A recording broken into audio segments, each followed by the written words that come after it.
د فبروري 14مه د راډیو نړیوال ورځ سږ کال په داسې حال کې را رسیږي چې په افغانستان کې د راډیوګانو وضعیت او له دې لارې اطلاعاتو ته د لاسرسي کچه د تیرو کلونو په پرتله توپیر لري.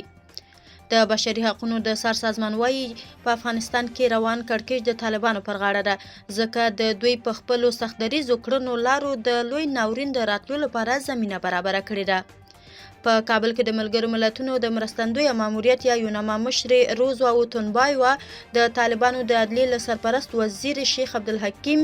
شرعي څخه د ښځینه مدافع وکیلانو د کاري جوازونو د تمدید غوښتنه کړې ده. په ترکیه کې میشتو افغانانو یو شمېر ټولنې وایي چې په دې هیواد کې د وروستۍ زلزلې له امله د مړو شوو افغانانو شمېر شاوخوا 1500 تنه اټکل شوي دي. او په کابل کې د کارګرو ماشومانو لپاره د اشیایي په نوم د مؤسسې مشر وایي د کارګرو ماشومانو لپاره د طالبانو د نوي حکومت نوي پیل شوي پالیسۍ له امله چې له ښاره لرې دي راټول دي او د دوی شمېر کم شوي او په خبره یې ډېری دوی اوس په پټه د شپې لخوا کارونو ته